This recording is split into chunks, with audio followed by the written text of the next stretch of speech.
Ladies and gentlemen, boys and girls, welcome back to Basketball Conference, the ACC Football Podcast. My name's Joey Weaver. He's Mike McDaniel. Mike, week 6 coming up. How you doing? You ready to talk about some games here? Doing okay. Obviously, I'm not recording where I usually record. I haven't recorded a podcast in this room in probably like 4 or 5 years. I do not recognize that lamp behind you. I don't know where. The lamp is new behind me, but the room is not. I'm at my parents' house. It's been a little bit of a shit show. We're just gonna call it what it is. Bit of a week. Scott's my brother-in-law, producer on this podcast. He means a lot to you and I, both on a personal and I don't want to call it professional level because we're not professionals, but for what we're doing here, he means a lot to this podcast. Scott lost his dad unexpectedly on Tuesday night. It's been a really, really rough 24 hours to sit here recording on Wednesday night for Scott and for my sister and for my family, and obviously for Scott and his family and everybody. Been a really, really rough time. Yeah. No textbook for this. And he's going through a lot. The one thing that he asked, though, is that we record this podcast tonight. That's the one thing he asked. And he asked the same. He's an avid listener, obviously, of my tech podcast. He's a tech alum. I met Scott there. Scott met my sister there, all that. Just got done recording that. Okay. So he asked for us to record the podcast.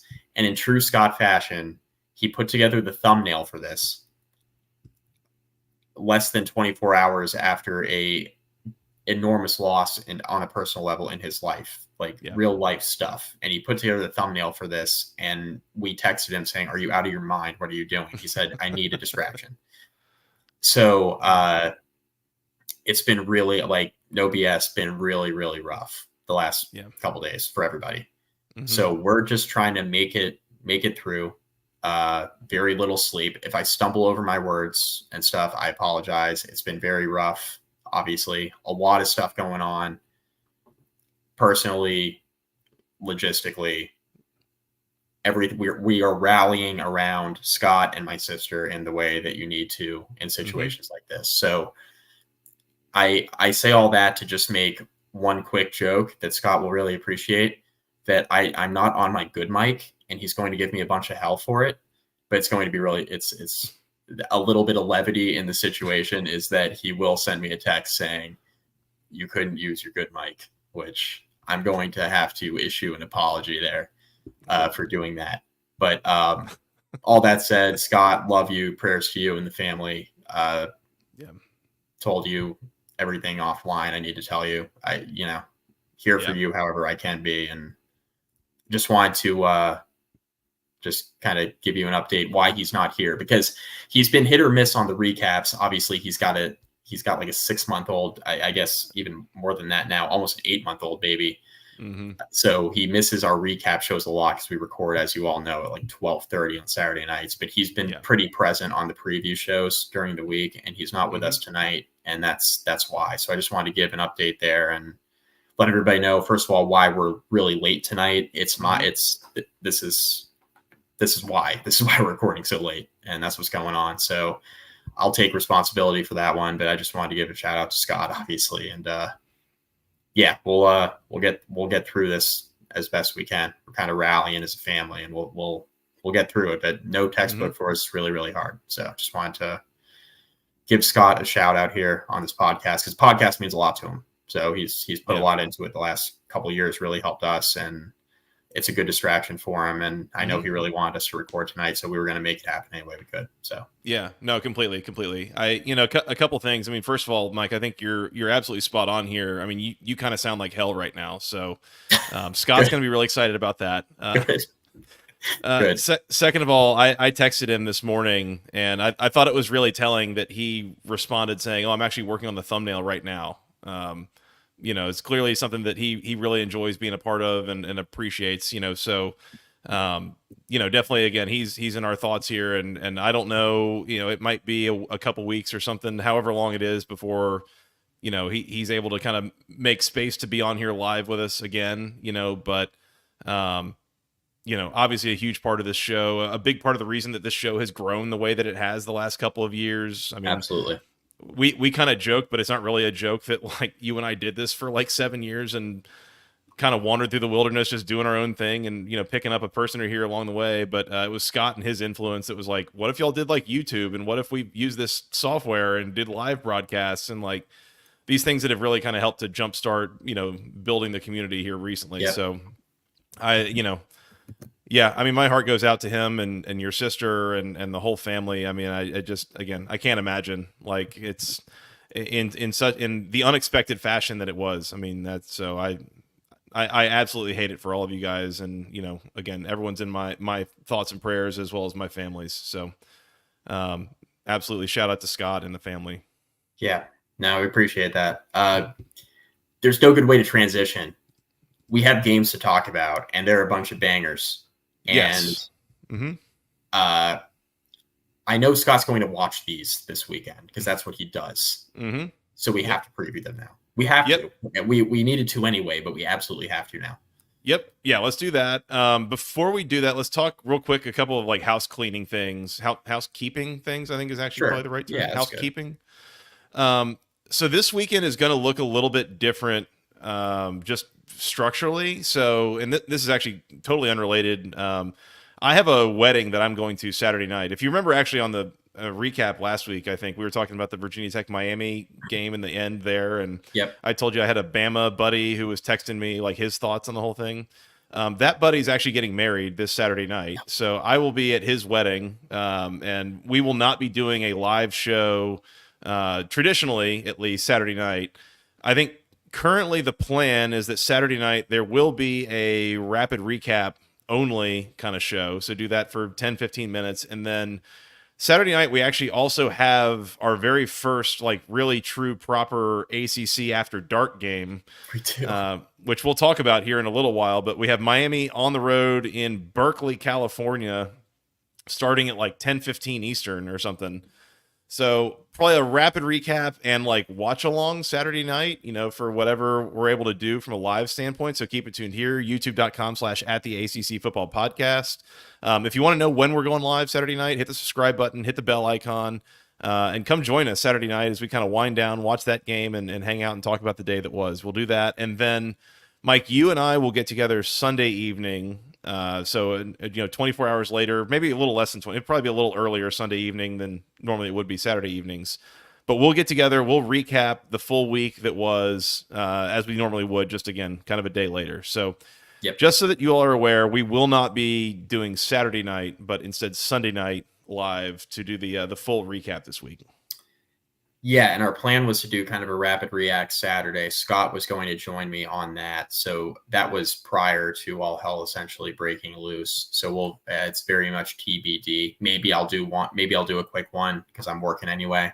Mm-hmm. So maybe I'll do a quick one Saturday night, hit record, give you my quick thoughts on all the games. 10-15 minutes, like you mentioned, and just a little content for the YouTube channel. A little something cooking. I'll be up anyway. So yeah, maybe get that going. I mean, there's always that small chance that I get back from a wedding and see that you're live and make a bad choice and hop on and just we'll see what happens after that. You never know. Like, we have never recorded a podcast intoxicated before. That's right. Dilly. Next time will be the first time. Certainly. Bring to that. There you go. Yeah, certainly. Yeah. I have a sparkling water this evening. There you go. Yeah. Understood. Yeah. Mike, are you ready to take our Rhoback look back at week 5? Yeah, let's definitely do that.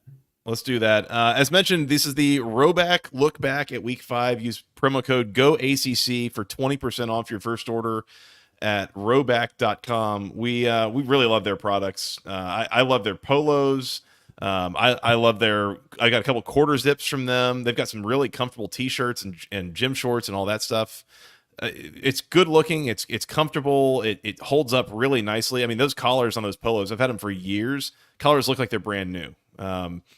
We would not be talking about this like if we didn't truly believe and endorse their product. So go find them there. Use promo code GOACC20 at checkout for 20% off your first order at rhoback.com.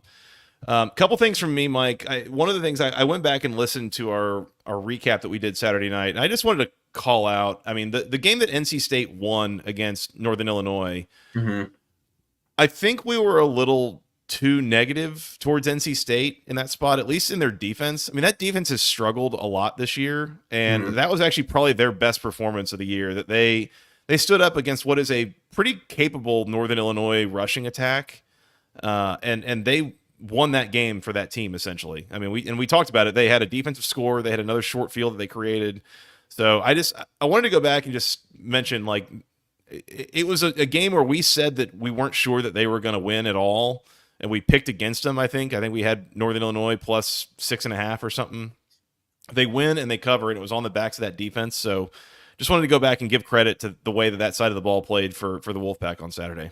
We were pretty negative, for sure. Northern Illinois had 4 turnovers here. Ontario Brown, their starting running back, had 28 carries for 114 yards. So, like, really, if you're running the ball 28 times, you want to get more than 114. He was averaging right around 4 yards per carry. I think for a Northern Illinois team that undoubtedly is really, really, really committed to running the ball because they're not very good at passing it, NC State sold out and they stopped the run, which is what they needed to do. This was a losable game for NC State. They made it losable. It was close. Like, they did their best. But the NC State defense really stood tall here, and CJ Bailey made a big time throw, and he needed to on the touchdown pass. Like, he was not good. He was 13 of 20 for 109. Like, the passing game was an adventure, but the passing touchdown that he had was really consequential in the game, obviously. So it was a big win for NC State. I don't think they're very good.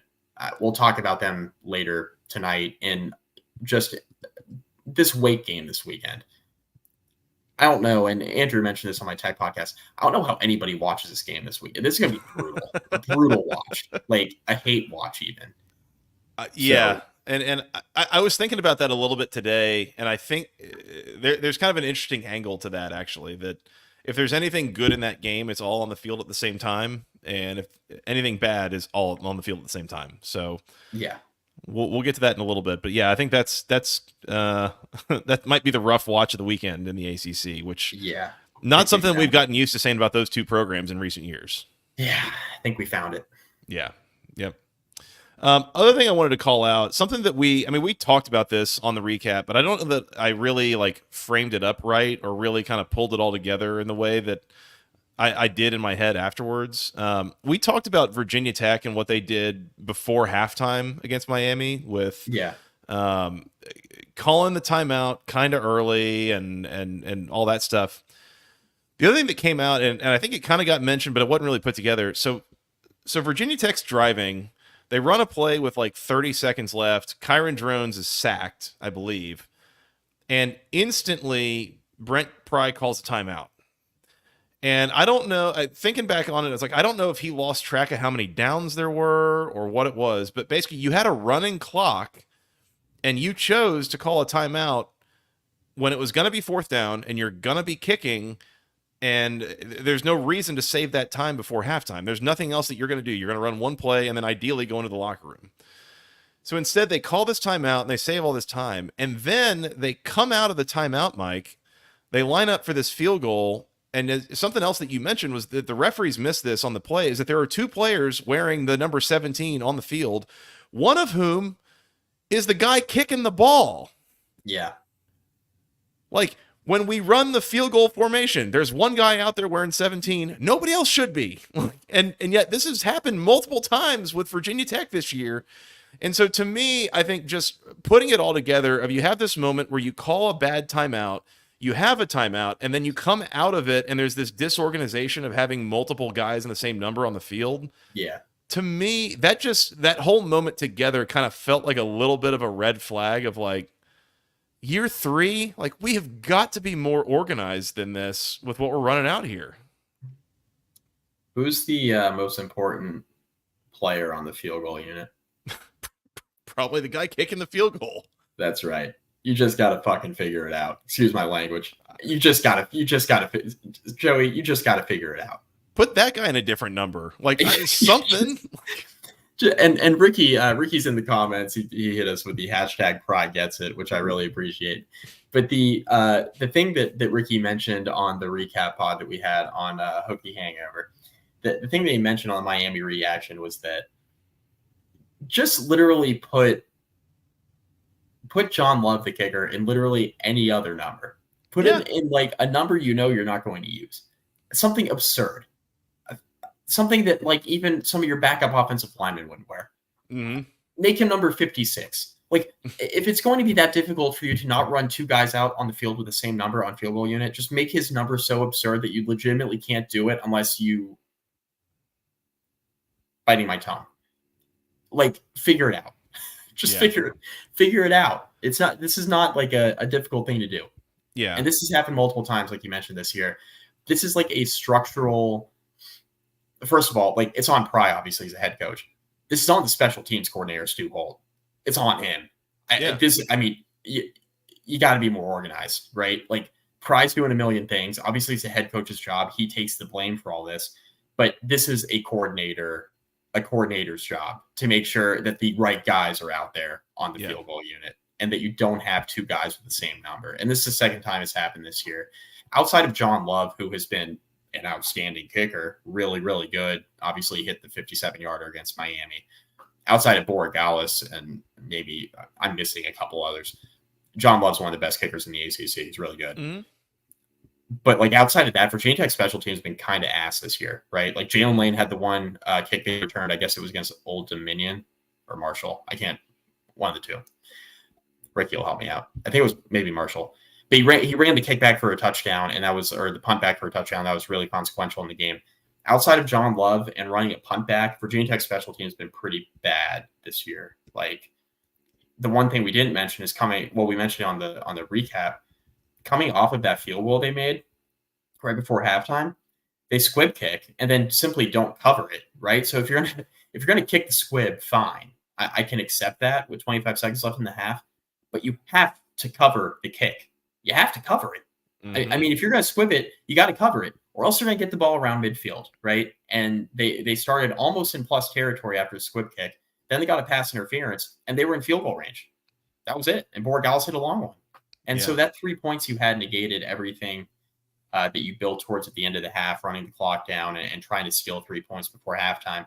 You undid that by the panic timeout and the poor special teams play on the ensuing kickoff. And they're very fortunate that they didn't get flagged for having two men on the field with the same number. They would have been out of field goal range. A 57-yarder would have been a 62-yarder. In Love's defense, it might have been good from 62, but like, are you really trying it from 62? That's a whole nother thing. You got to kick it low. You don't want to give Miami a chance to block it with all their athletes and return it and get a short field before halftime. I don't know. A lot of things to add in there, but just not something that should be happening in year 3, to your point. Just a giant red flag. And you mentioned that perfectly. Yep. Completely agreed. By the way, I buy into Aldrin J's theory here that every kicker should wear the same number. I don't know. I can leave that a visual for the visual audience here, but I agree with what I like what you're laying down here, Aldrin. I'm picking that up. Just a very nice suggestion. Yeah, I agree. Nice indeed. Mike, that's all I got on the Rhoback Lookback. Anything else you had on week 5 before we move on to week 6? Louisville, their fans kind of pushed back a little bit with how we reacted to the Notre Dame loss. I kind of stand by what I said, though. I've watched that entire game. I kind of stand by what I said. Louisville was sloppy early, and they had a lot of trouble playing complementary football for the first quarter and a half. Before they knew it, they were down 21-0. They gave Notre Dame a couple short fields.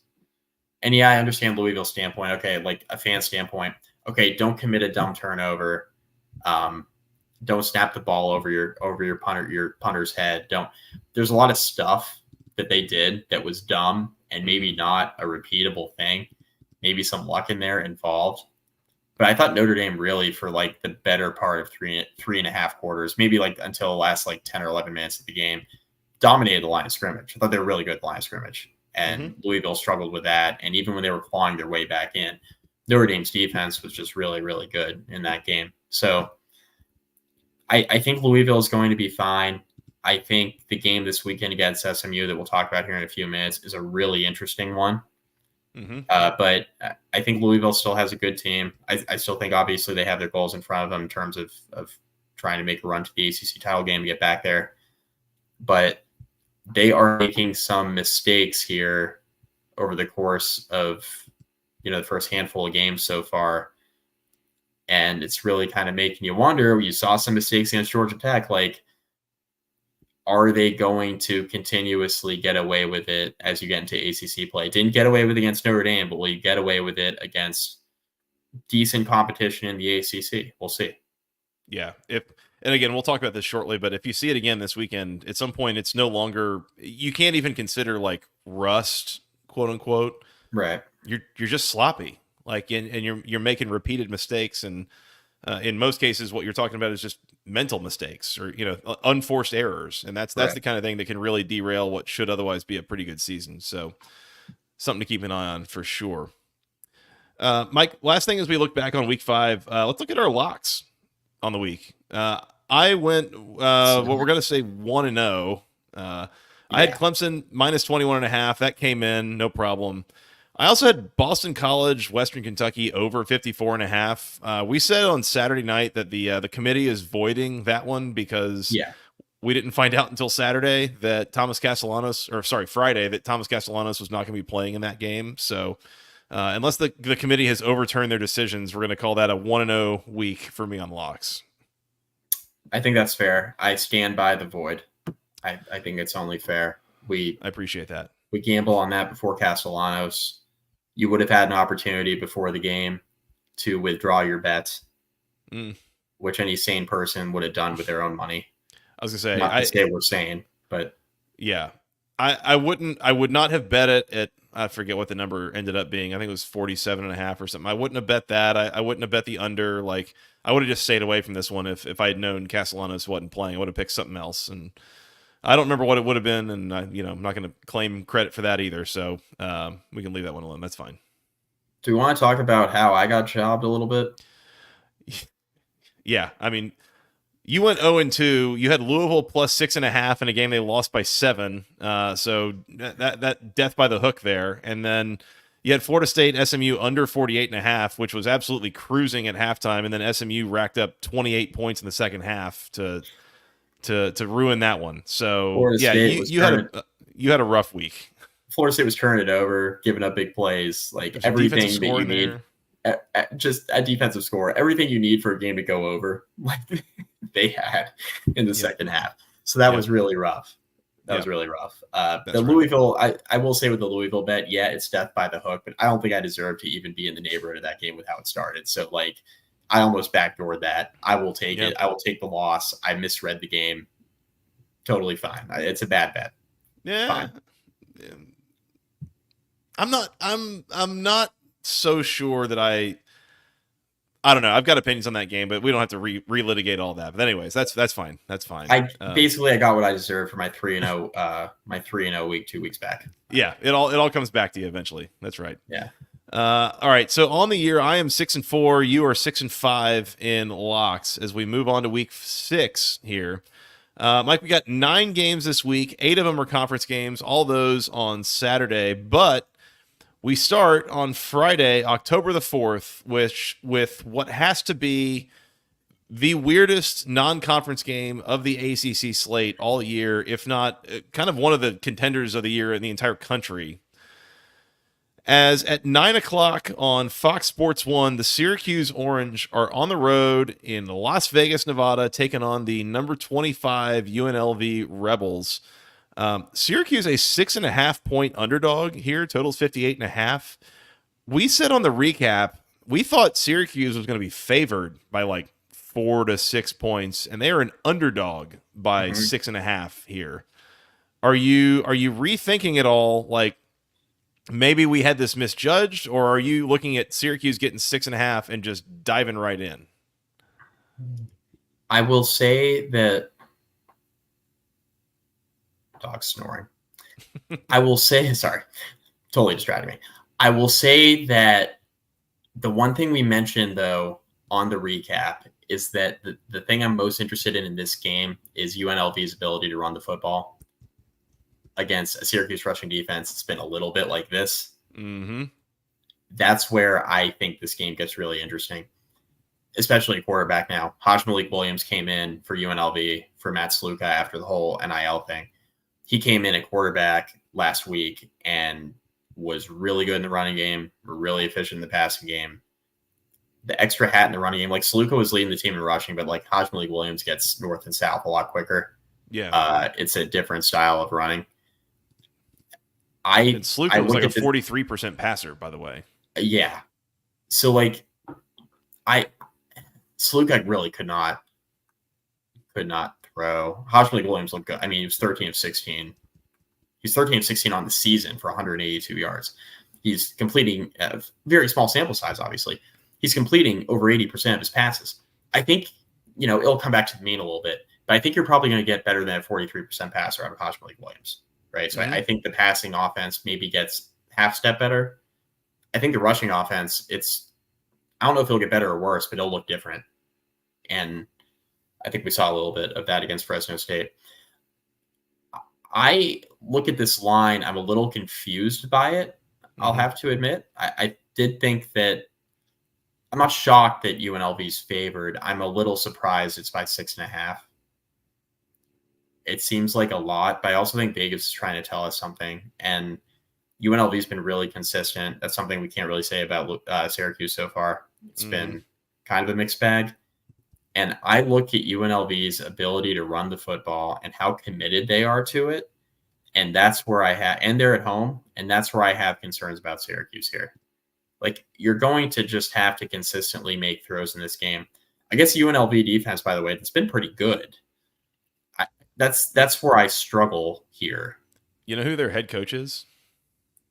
I do. It's Barry Odom. It's Barry Odom, former head coach at Missouri, defensive coordinator, I think, at Arkansas. Like, very, very good defensive coordinator, defensive mind of a coach.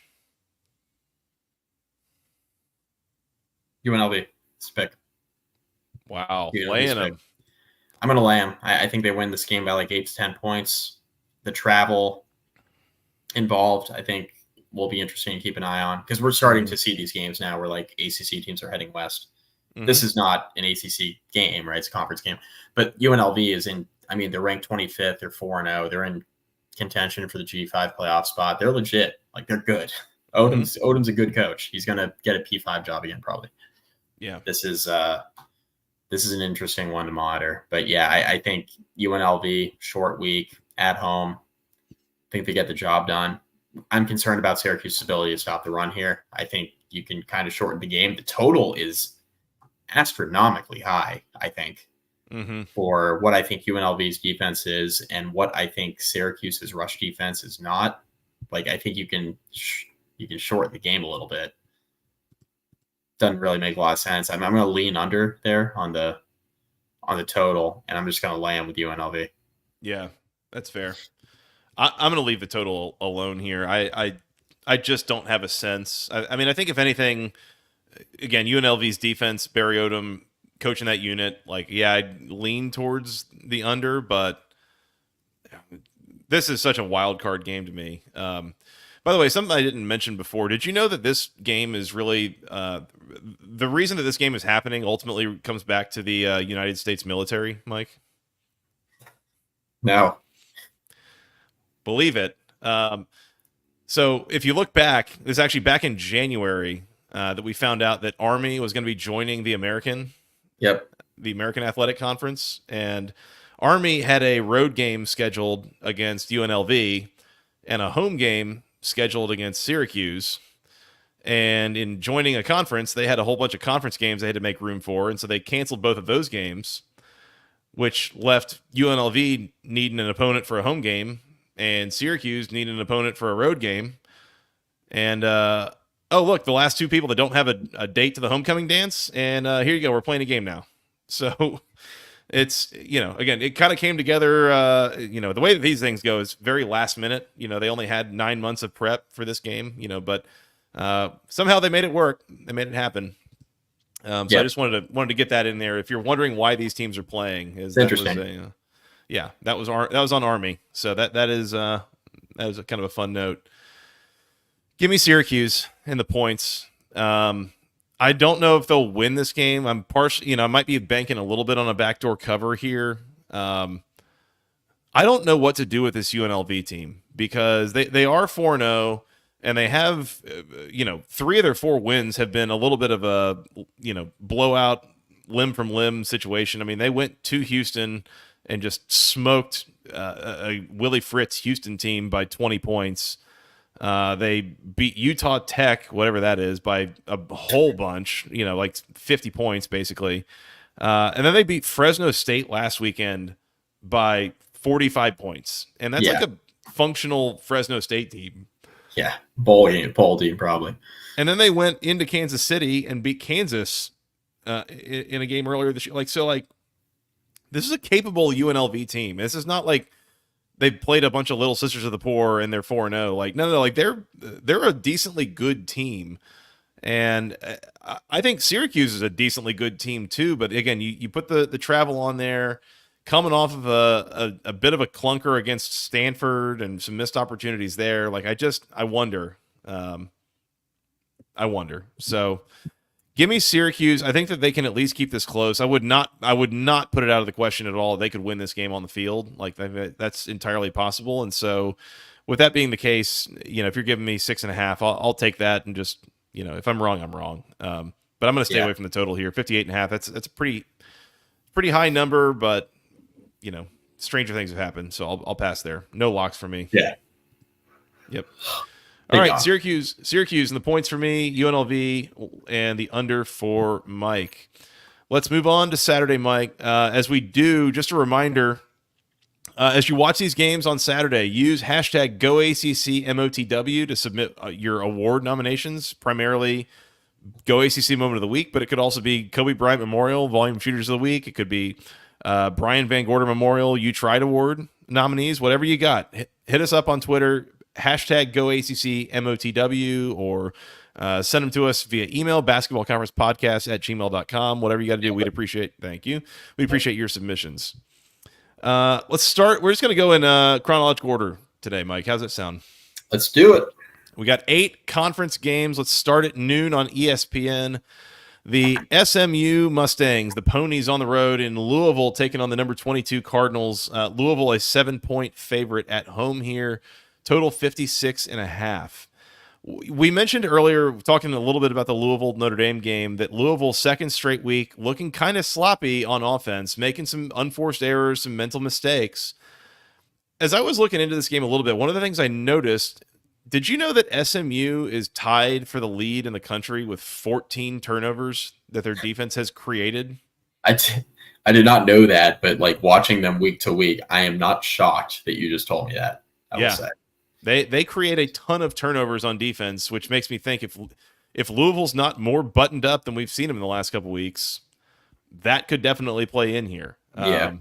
So you need Louisville to avoid the sloppiness. And on the other side, I mean, SMU's offense looked like a mess when they were rotating quarterbacks, but they're not rotating anymore. And the defense or the offense is looking better than it has, I think. You've got an identity that you've figured out, and you're working through that. And then again, this might be the best defense that they've seen. So a couple of angles to this game that I don't totally know what to do with either one, Mike. Concerned about SMU in the trenches here. Mm-hmm. That's my concern. I think if Louisville plays a clean game, I think they win this game by like 2 touchdowns. I agree. The question is whether or not they play a clean game. I think it'll be clean enough to cover 7.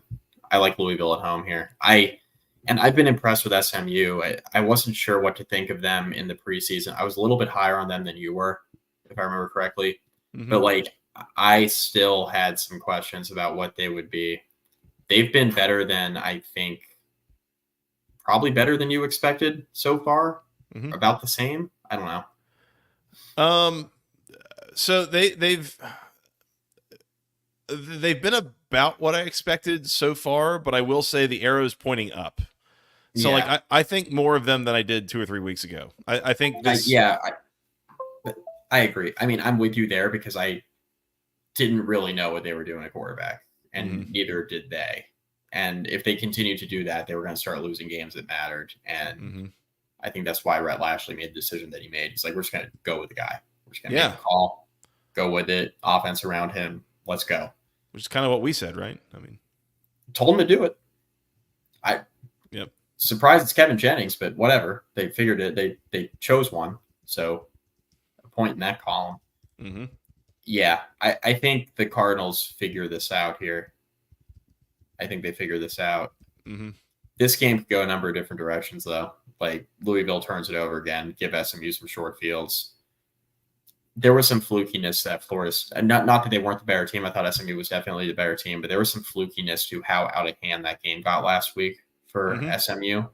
Yeah. And you can probably say the same a little bit about Notre Dame jumping out to a big lead against Louisville, right? So there's some elements at play there as well that probably cancel each other out a little bit. But I think Louisville is probably a better team than they've shown the last couple of weeks. Built a lead against Georgia Tech, never could really pull away. Last week, dig a big hole in South Bend, like give yourself a chance late, but didn't really look like the better team. So I'm interested. I mean, this is a really important game for Louisville, I think. I think so too. Yeah, I think this is a big deal. This is a game that they could lose if they don't come out. They don't look good. Yeah. But you need this. You're favored. You're at home. You need this, and you got a bye week coming up next week. So get it. Or sorry, the SMU has a bye week coming up next week. So get it done here, and move on. I will say SMU. I mean, teams they played so far: Nevada, Houston Christian, BYU, TCU, Florida State. To me, BYU is maybe the only team, and Florida State has I think a decent defense, but a defense that just gets exhausted because their offense can't move the ball. Yeah. To me, BYU is maybe the only team that has a comparable defense to what they're going to see this weekend in Louisville, and BYU held them to 15 points. So, Yeah. The We'll whole playing a team with a pulse thing. Lamb with Louisville. I think this is one of those games where SMU is going to feel the downside of moving up to a power conference and not having the depth to go along with it. As you mentioned, Mike, in the trenches, I mean, I think this is somewhere it's going to come out and you're going to see it. And it might not be in the first quarter. It might not be in the first half, but I think you get later in the third quarter, you get into the fourth quarter, I think this is going to turn into a little bit of an avalanche for Louisville. I think they can win this game by double digits. So I'm going to land with the Cardinals, and I'm not going to lock it up for now, but I might come back to that and we'll see. Yeah, that's fair. And if, total 56.5, I lean over. Let's make that a pick, but also not going to lock that up for sure. I'm good on the total. Pass. Pass. All right. Louisville for the both of us, over for the me, and no locks here just yet. Let's move on to noon on the ACC network. And I say move on is at the same time. We got a bunch of noon games this week. By the way, there's 4 of them. Yeah. Boston College on the road in Charlottesville taking on the Virginia Cavaliers. Mike, Virginia's a 1-point favorite in this game? Is Castellanos playing? The line says no. I would agree. The line says no. I think that Boston College has a distinct coaching advantage here. O'Brien's been really good. Elliott's been a mixed bag. But even if you just take this year out of it, O'Brien just has more head coaching experience, both at college and professional level. I think that doesn't mean you're better than who you're coaching against, but I think it's pretty safe to say that Boston College this year so far has been pretty well coached. Woo! Sneeze. We're a mess. I think if Castellanos plays, I really like Boston College's chances here, even if he's not at full health. If it's Grayson James, I feel less confident in Boston College, but I still think that's the right side. Mm-hmm. I just still think that's the right side. I'm the boom and bust nature of what Calandria is against a defense that's looked pretty decent with a good pass rush so far. Yeah. That's where I'm like, can you create a few turnovers here? Give yourself a short field where even if you are starting Grayson James, can you punch it in enough? Like very similar to how the Western Kentucky game went last weekend. So I think I'm just going to go with Boston College. Yeah. And I'm not going to bet it with my own money. I am staying away from the total. I think Castellanos playing versus not playing probably is the hinge here to whether or not you feel confident in Boston College or you feel real confident in BC. But this is essentially a pick'em game, and this is a really important swing game for Virginia, who has a really tough schedule throughout October and the month of November. You win this game, you're probably going bowling. Mm-hmm. So this is a really, really big game for UVA. Yeah. Virginia off a bye, for what that's worth. They're at home. Boston College coming off of a hard-fought 60-minute victory last week against Western Kentucky. One thing I wanted to note, I went and looked up earlier, like, is Thomas Castellanos playing? Like, what is his status? Yeah. And we got a quote from Bill O'Brien on Tuesday at his post-practice like media availability. And he said, quote, "I think he's doing all right. I thought he showed up ready to go today and had a decent practice, and Grayson will be ready to go. So we have two guys that can play, no doubt about it." In other words, maybe we'll see. Yeah, I don't know. So I'm going to I guess I'm just going to lean into this line. If the spread is telling me that Castellanos is not playing, you got Virginia at home in, again, a really important spot if you're going to make it to a bowl game. I mean, I think this is a pretty big one. So I'm going to roll with the Who's and just give me Virginia. But if we find out Thursday, Friday, Saturday morning, whatever it is that Castellanos is playing, I would be on Boston College for what that's worth. Yeah. So yeah, this is pretty purely a play based on the idea that he is not playing. So it's fair. Total 53.5. The implied score is like 27-26 and pass. We don't know who's playing. So yeah. Well, and not, I mean, even if we did, that feels like a pretty, Vegas throw your hands up, who the hell knows kind of scoring prediction. I feel like that's a pretty neutral, like, whatever. So yeah, not high scoring, not low scoring. You just leave it alone. It's fine. Yeah. The implied score here is 27-26. Yeah, 27-26. Noted football score. Whatever. Yeah. A literal throw your hands up game. Yeah. No thanks. No thanks. Will Secor, not having both Calandria and Castellanos in the same game is a travesty if Castellanos can't play. Yeah, this is a hell of an ACC quarterback matchup if you get them both. So here's to hoping. Yes, it's a big one for sure. Also at noon on ESPN2, the Pitt Panthers on the road taking on the North Carolina Tar Heels. Pitt's a 2.5-point road favorite here, total 63.5. Might I remind you, Mike, that this is a game that historically is always absolutely bonkers. Like, yes. Just nothing is ever normal about this game. Everything just goes nuts. There's a couple games this weekend that just, and we're getting into October, so it's spooky season, right? Like, this is a spooky line to me. Yeah. Like Pitt's a road favorite. I feel like Pitt should be favored by close to a touchdown here. Why is this line what it is? It feels a little too low to me. Because this game is always weird. Must be. I don't know. I mean, I feel pretty good about Pitt here. Mm-hmm.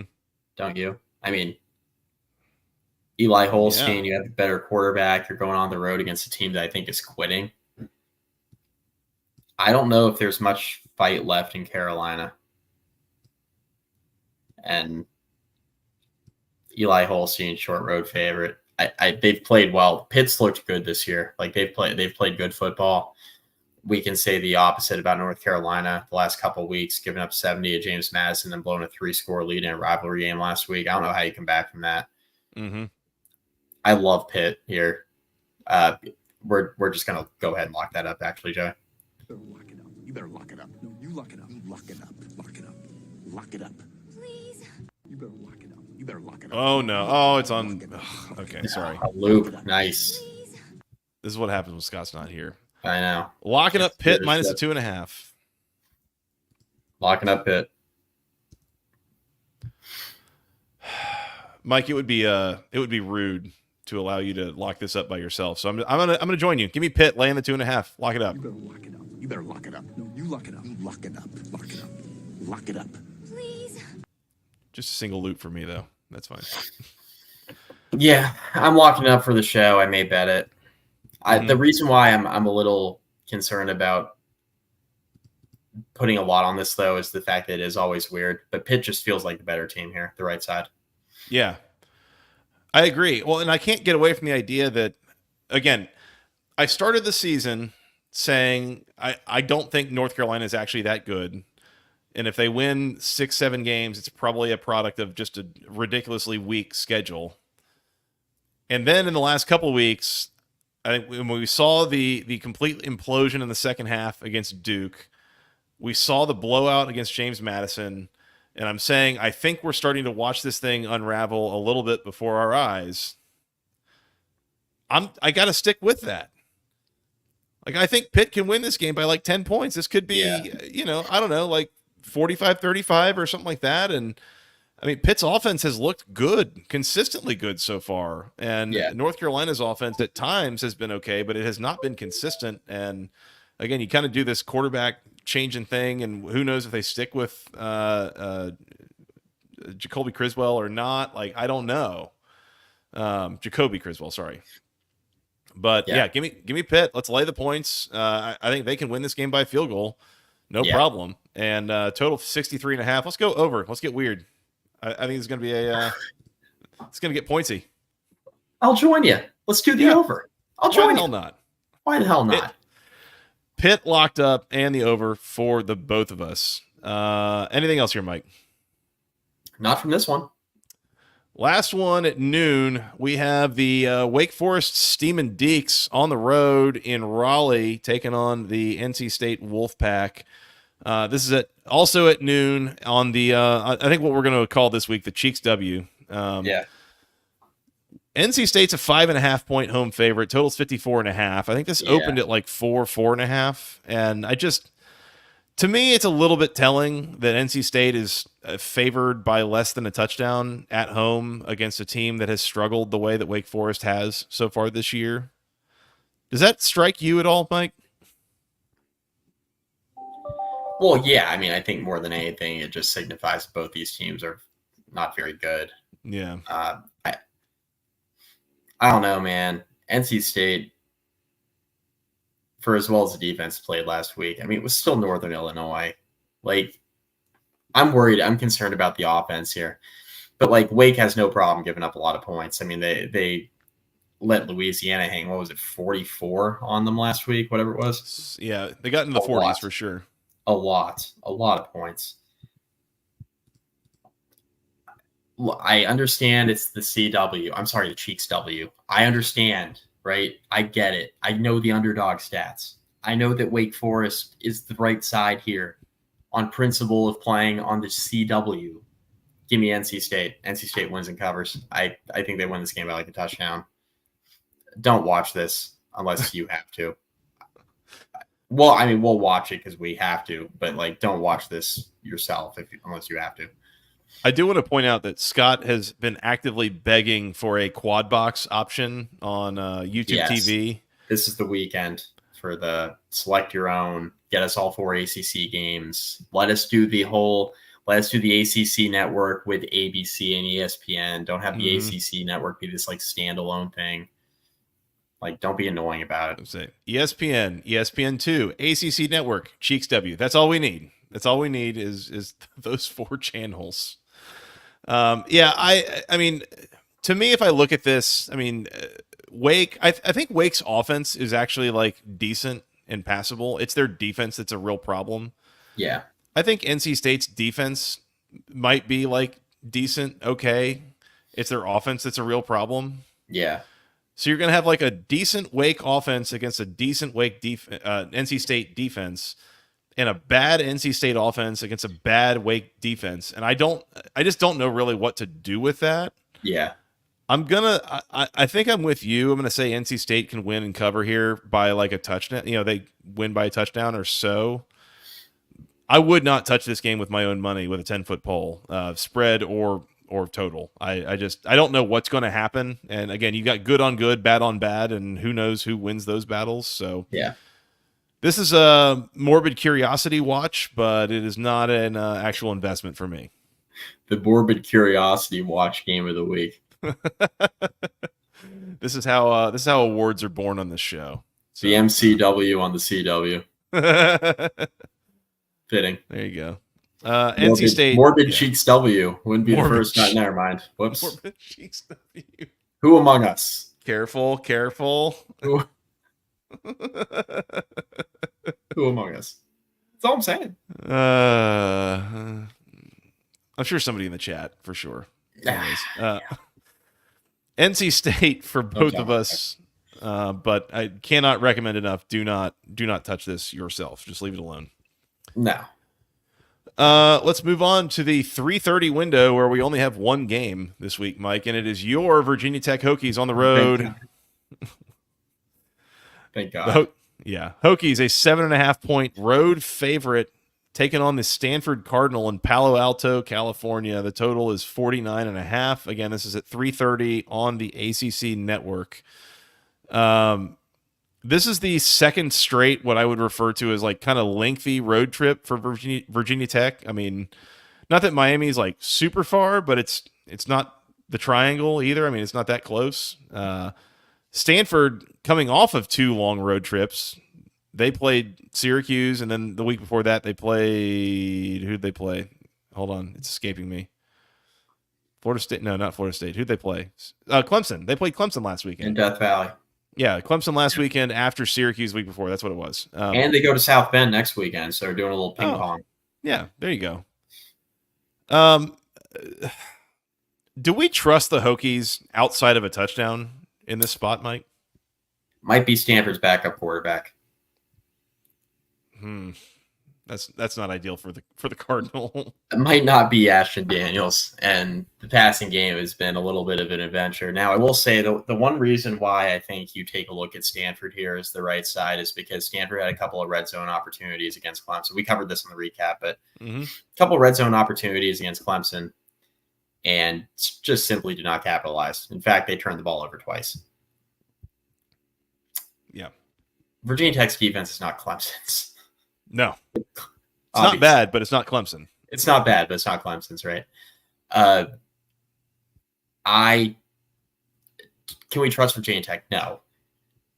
Can we trust Virginia Tech against a backup quarterback that hasn't played a lot?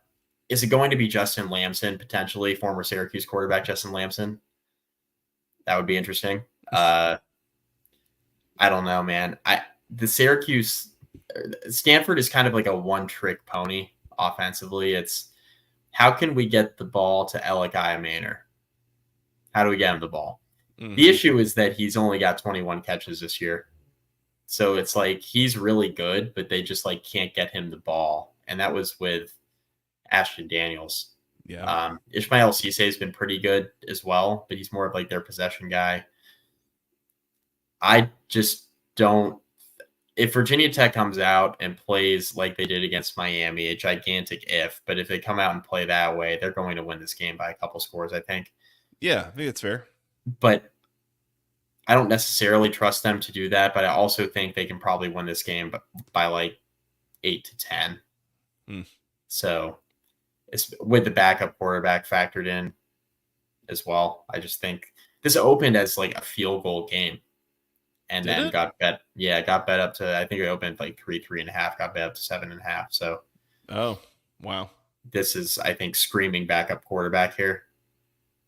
So, yeah, I'm going to take the Hokies.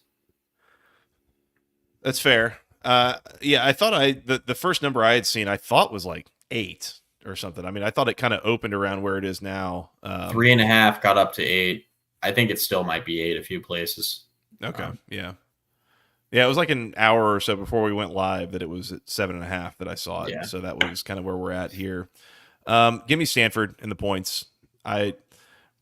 Outside of a touchdown, and again, this is where I see 7.5, and it's like, oh, well, you should just take the underdog because you get the extra hook, and if it's just a 7-point game, well, you win your bet. So Right. like I'm getting suckered in here, but like I'm going to go with it, and it's fine. again, long road trip for the Hokies here.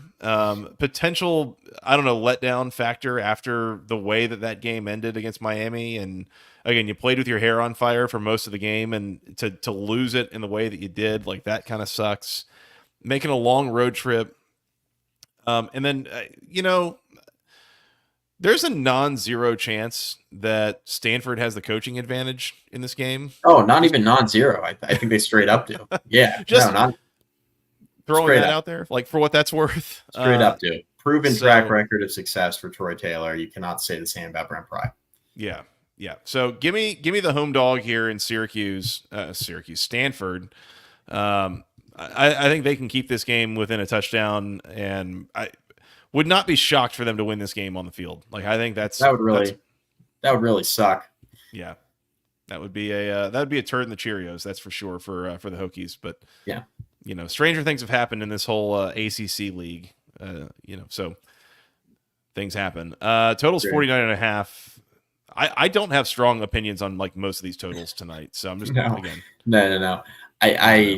I don't want to touch this one. I mean, if this gets like Virginia Tech's offense just gets rolling, like could they score like 28 points here? Mm-hmm.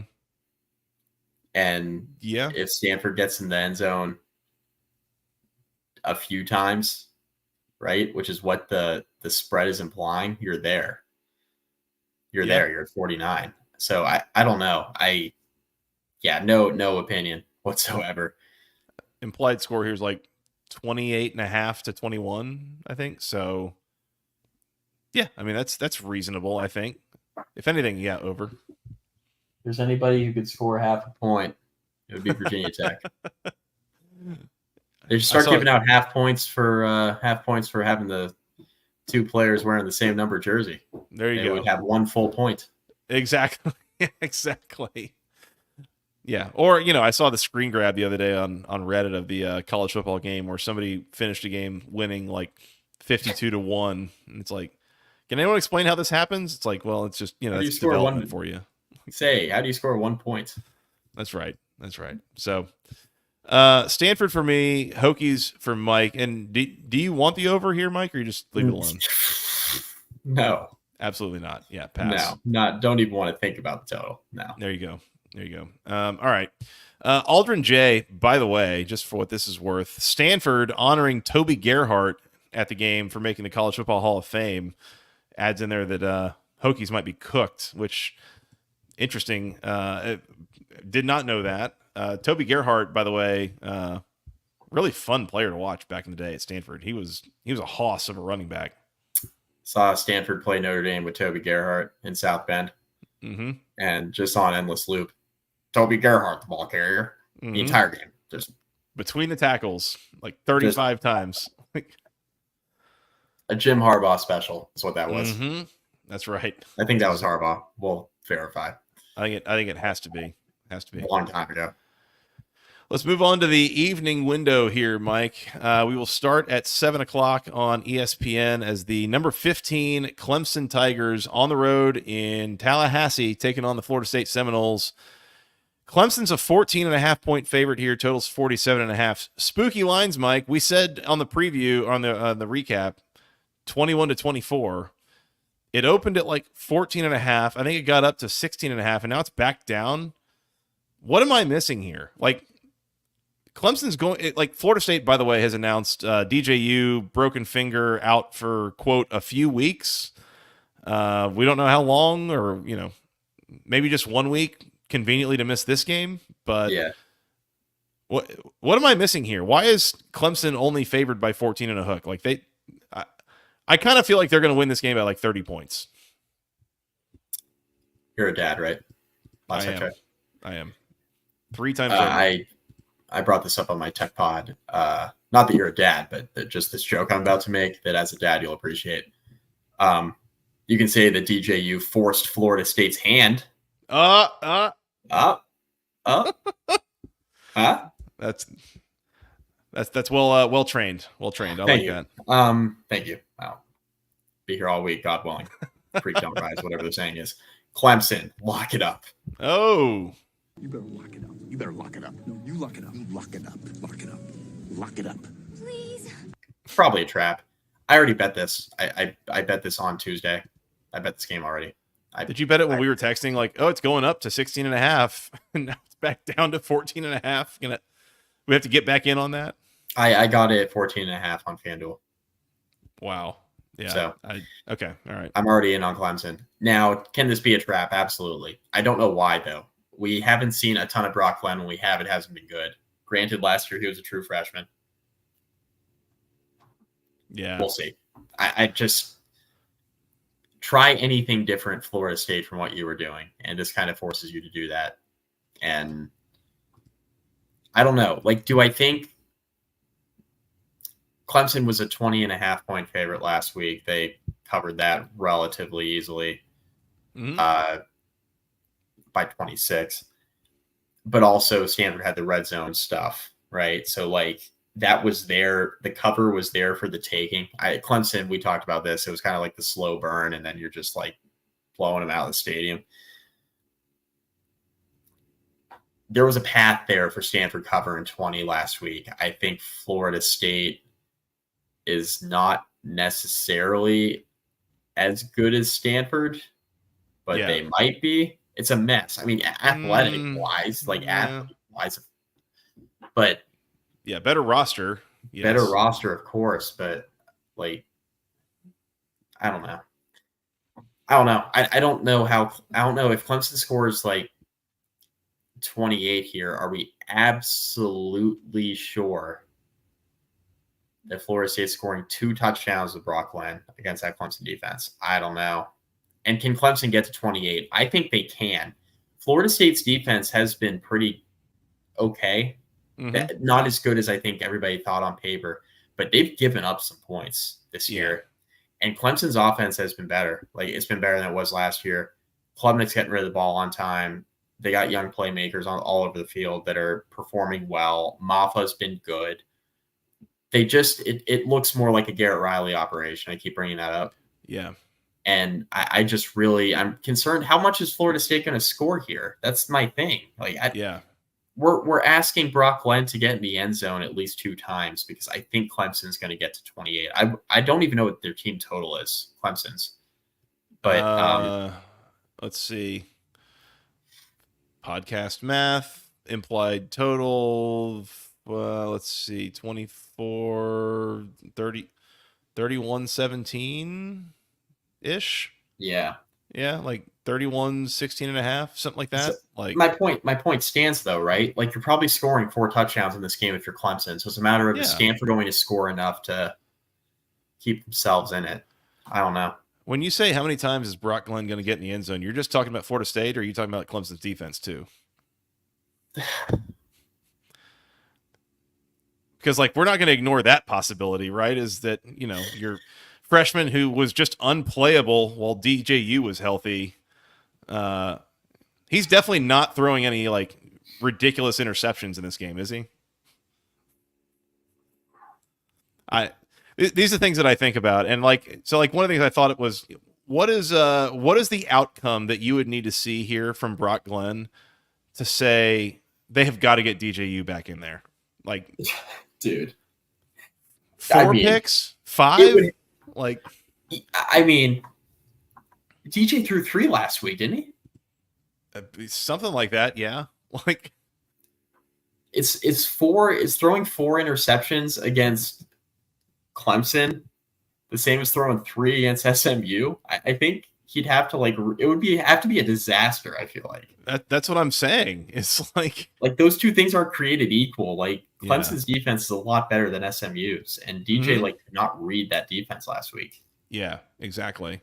So, I think some of my concern here. So if I'm betting Clemson, my only concern really is about, like, is there a point where Dabo is going to call off the dogs, like, relatively early and just, like, park the bus and just decide we're not going to do anything, we're going to get out of here? They've got a 13-point lead, and that's good enough, and the game's over, like, midway through the third quarter. Like, but I'm kind of with you, Mike. Can you remember a time that we have had multiple double barrel locks on the same show. Do you know what our record is on that? Are you about to fire on this with me? You better lock it up. You better lock it up. No, you lock it up. You lock it up. Lock it up. Lock it up. Please. Yeah, we're locking up Clemson. This is a ridiculous number. And if I'm wrong, I'm wrong. But like, what are we doing here?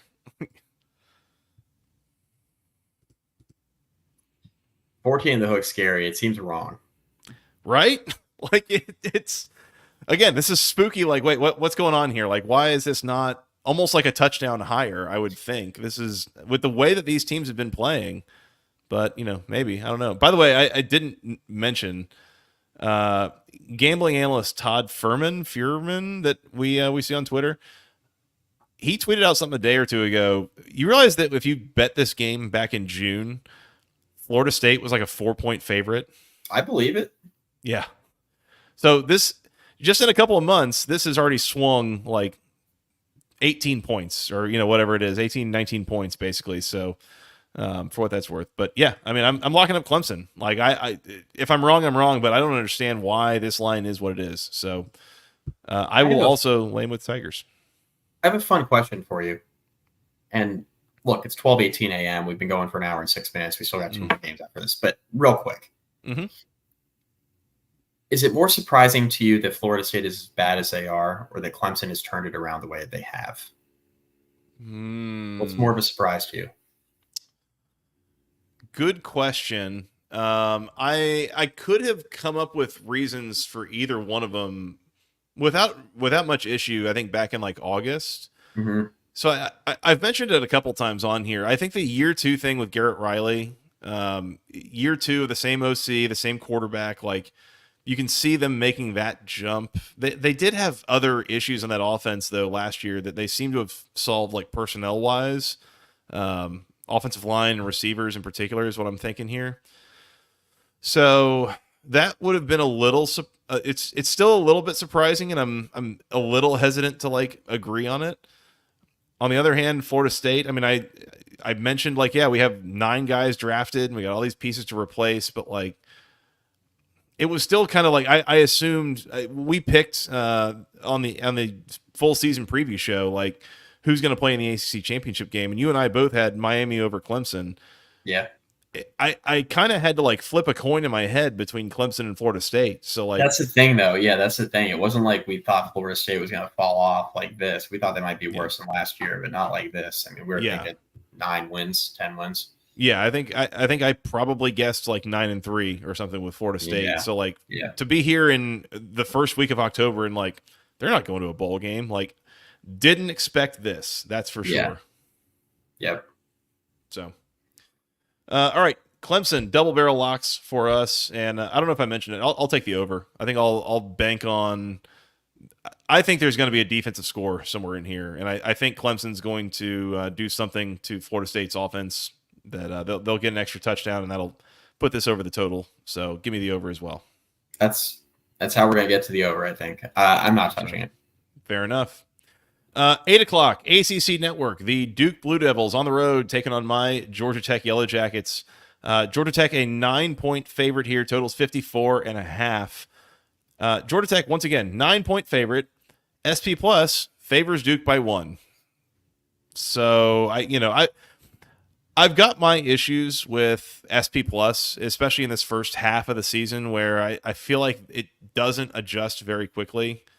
It really factors in preseason projections and recruiting rankings and things like that more than it should at this point. Like we've seen this team play, and Duke is 5-0, but man, like, how many of these, like, have you been convinced that they're like a really truly solid team here? You don't have to. I've gone on the record saying they're probably the worst 5-0 team in the country, and hats off to Manny Diaz, right? Because he's got. He's got a successful year 1 pretty much already in the bag. They still have Wake Forest on the schedule, tougher schedule later in the year here, but I think they're going to make a bowl game. Yeah, I think that's fair. Something else I wanted to mention. Brent Key mentioned something in his press conference yesterday, and he made a good point. Something I hadn't really thought of. This is actually Georgia Tech's. This is Game 6 for Georgia Tech.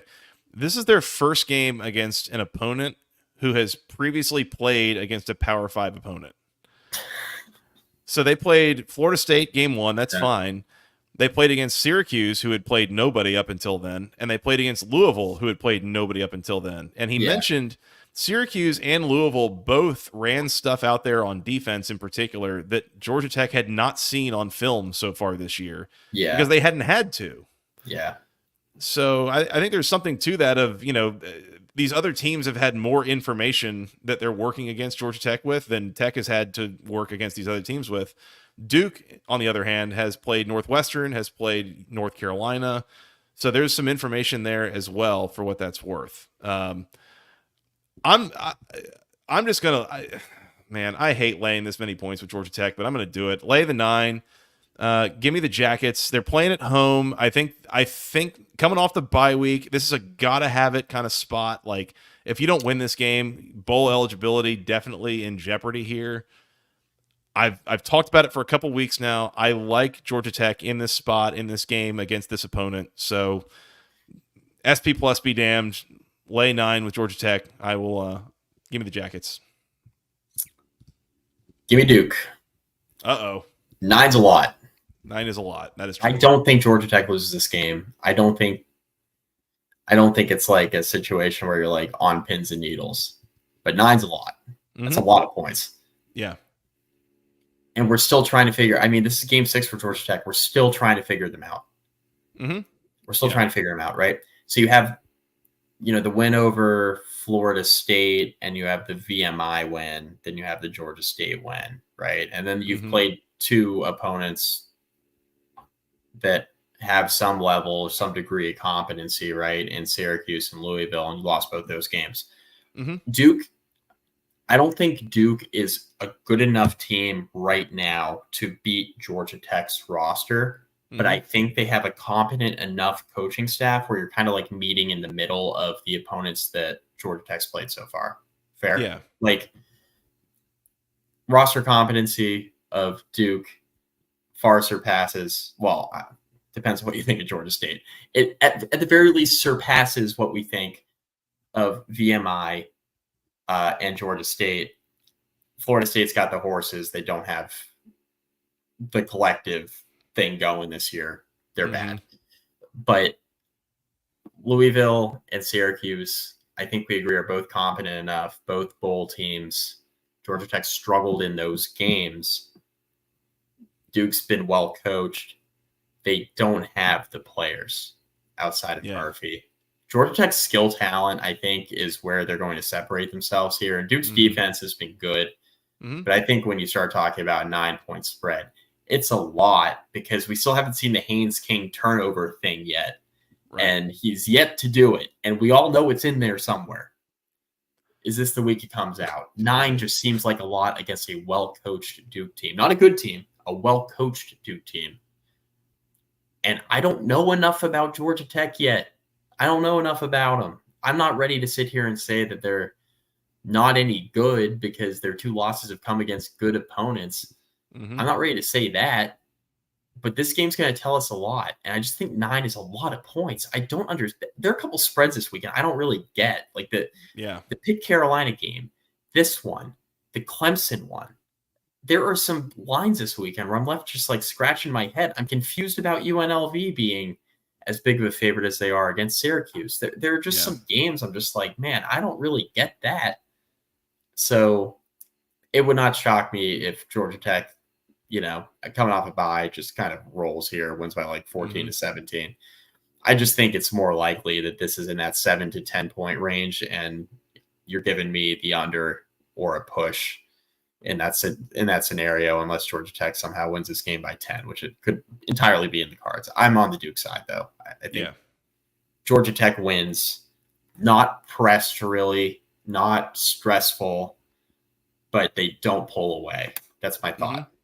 Yeah, it's fair. And we've talked about it. I mean, Georgia Tech's defense, not creating sacks, not generating turnovers. Like, this is a very, when you're not doing those things, it's a very delicate situation where if you turn the ball over a couple times on offense and you can't get it back, like, it's hard to win games if you're like -2 in turnovers. So As you mentioned, we really haven't seen it from Haynes King. He has done actually a really nice job taking care of the ball.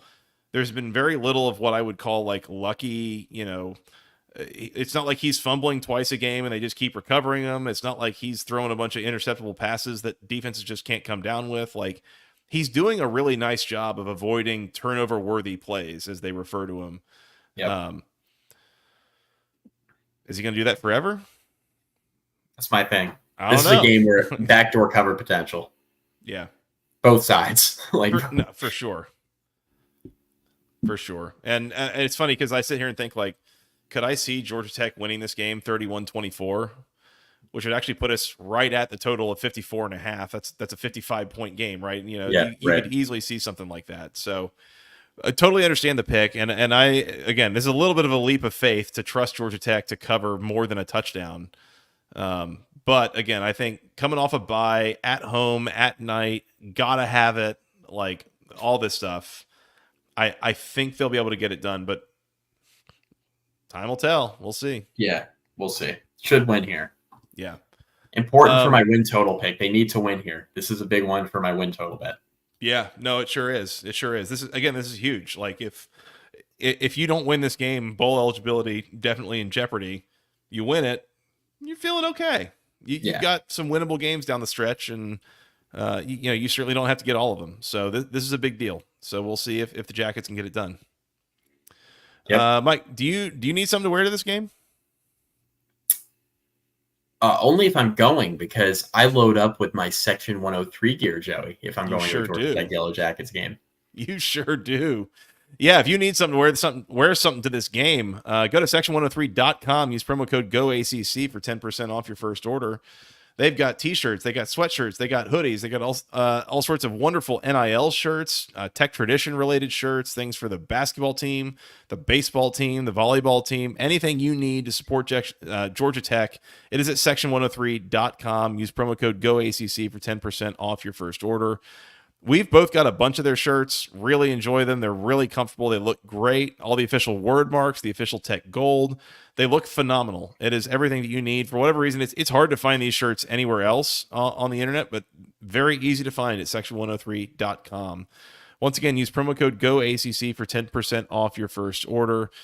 New shirts coming all the time. Follow them on their social medias. If Georgia Tech wins this game, there could be some sweet deal on Sunday. You might get some special discount there as well. So follow them on Instagram, on Twitter at section103 or section_103, depending on the platform that you're on. One last time, use promo code GOACC for 10% off your first order at section103.com. Shout out to Steven and the gang. Appreciate their support of the Basketball Conference podcast as always. Mike, last one of the evening. As we mentioned, it's a late one. At 10:30 on ESPN, we got ACC After Dark as the number 8 Miami Hurricanes are on the road in what I've been told is referred to sometimes as Berkeley, taking on the Cal Golden Bears. Miami's Coke. Miami's a 10-point favorite on the road. Total's 54.5. College Gameday. It's happening, Mike. It's heading to Berkeley for the first time ever. All it took was joining the ACC, and Cal gets College Gameday in town. I, for one, absolutely cannot wait for Saturday morning on Twitter when there's people that have no idea what's happening and turn on their TV and see College Gameday from Berkeley like 1 month out from the election and are getting all mad about, all the propaganda and stuff going. That's going to be absolute just perfect. So looking forward to that. Yeah, looking forward to that. That'll be good. Mike, Cal is a 10-point underdog here. You know what that means too, by the way. Home field, home dogs of the week. Home field, home dog of the week. Use the promo code GOACC at checkout, homefieldapparel.com, 15% off your first order. We just talked about the Georgia Tech gear at Section 103. If you need other schools, homefieldapparel.com. Got you covered. Every other school in the ACC, except for that one other one in the Bay Area. Virginia Tech's traveling there this weekend. Anyway, comfortable, licensed, collegiate apparel. Good stuff. Own a bunch of it. Section103.com. I'm sorry. Also homefieldapparel.com. And you know what I failed to call out earlier when we did the Rhoback Lookback? I'm wearing a Rhoback sweatshirt this evening. You sure are. I noticed that like a minute ago, and I was like, wait, we should have called that out. Should have plugged that. So, I mean, we'll just go back. We'll start the podcast over. We're good at this. Yeah. Yeah. Anyway, that's our ad reads. Give me Cal plus the 10. You're disgusting. I understand. Like, again, Miami at times has looked like a machine. Some of me is going to lean on Cal's defense here, and I think better. Yeah. Yeah. Don't lean on the offense. No, definitely not. No, definitely not. I think if you're going Cal here, totals 54.5. You're going under. You're looking for a low scoring game that Cal is going to find their way to stay in here. And I'm going to do that. I think Miami on the road, late night, weird spot. I think this is going to be as much of a hornet's nest as Cal is ever going to be, with big, top 10 team coming in, college game day, the whole thing. Like, this is going to be as difficult a place to play as Miami could imagine right now. Yeah, I can see that. I mean, we watched them walk into the swamp in week 1 and just torch Florida. So, like, yeah. I don't think Miami's afraid of that or shook by it at all. But in this spot, in this moment, just give me Cal. And I don't know why, but I just get the feeling that this is a game where Cal is going to just come out with their hair on fire and find a way to at least keep this close. I don't think that they're going to win the game on the field, but I think they keep this within a touchdown or so. So give me Cal. And the under, by the way. I'm on the under as well. I actually like the under in this game. I disagree with you on the pick, though. I'm going with Miami. I just don't think that Cal's going to score enough here. The offense has just been kind of a work in progress. I don't think they got enough there. They're going to try to run Jade Knott a bunch. And this is just the Miami defense really tightened up in the second half against Tech last week. And I just thought they played a lot better there after a rough first half. Mm-hmm. I think they'll do a little bit better job against the run, especially when you consider the fact that you're not worried about Mendoza killing you with his legs in a way that maybe you were concerned about with Kyron Drones. Yeah. So it's just a different matchup. And I think Miami is obviously competent and explosive on offense. And if you score 38 like you did last week, number one, that would be impressive against a good Cal defense. But number two, like, I don't know that Cal gets into the 20s here. So yeah. I don't know. This feels like it should be Miami by like just inside a few scores, like by 17 or 18. So yeah, I'm just going to go with Miami. I just don't think Cal's got enough firepower. Keep up. Yeah. I didn't see this personally. Aldrin J mentions the line opened at 14 and has come down. So yeah, definitely would feel maybe a little different about it if we'd seen that.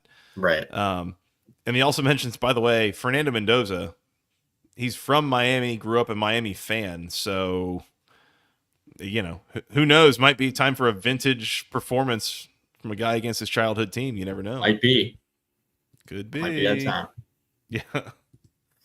All right. Cal and the under for me. Miami and the under for Mike. And once again, gonna kind of make an effort to have a bit of a live watch along during that game, probably starting around midnight Eastern here. Yeah. But again, hit the subscribe button, hit the bell icon. You'll find out if and when we're going to go live and talk about that game. Some combo of me, Mike, and Scott here. So we'll find out. Yep.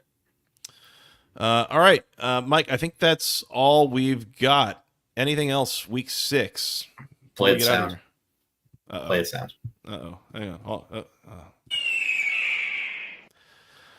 You're right, Mike. We got one more. The Bowling Green Falcons on the road taking on the Akron Zips. Bowling Green, a 15-point road favorite. The testament to Akron's futility. Lay 'em.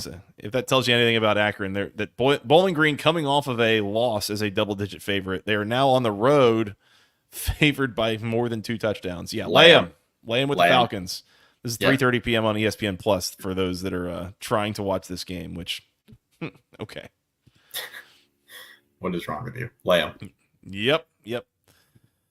All right. Now, anything else, Mike, on week 6 before we take a look back at our locks? Good. Let's look at the locks. Let's take a look. Pretty straightforward. We're both on Pittsburgh minus the 2.5 against North Carolina. We're both on Clemson minus a 14.5 against Florida State. And I think that's it. I don't think I have anything else that I feel really strongly about. No, and I'm pretty nervous about both our picks. So it feels a little too easy, doesn't it? Ironically, I have not bet the Pittsburgh game, but I have bet Clemson already, and I bet Louisville. I bet Louisville minus. I got it 6.5. I bet Louisville already. So yeah. I think if you can get a good number on that, I like that pick of inside of a touchdown. Yeah, me too. That works.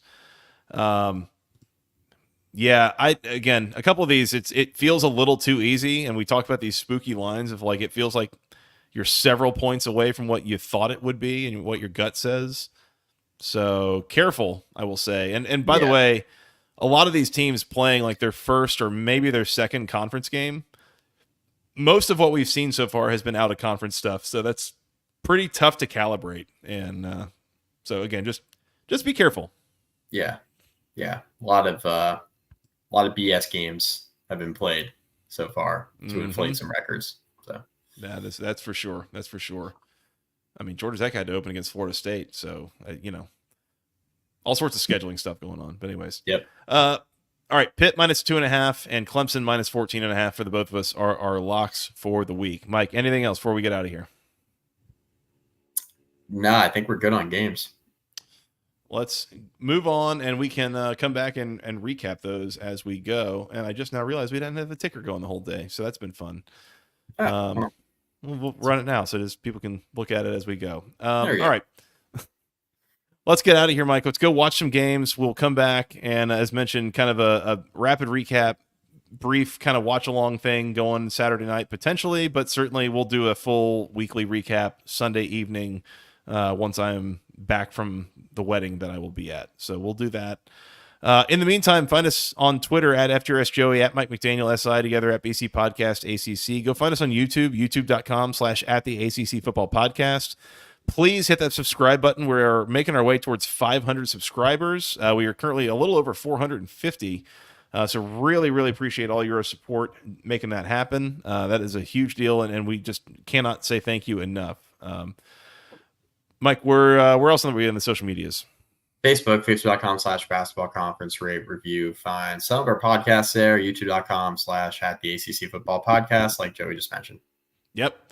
Go find the audio version of this on Apple Podcasts and Amazon Music, Spotify, all those good places, wherever you find your podcasts in audio format. And I think that's it. Anything else? Send us an email, basketballconferencepodcast@gmail.com. Nailed it. Thank you. Anything else, Mike? Shout out Scott, man. Shout out to Scott. Yeah.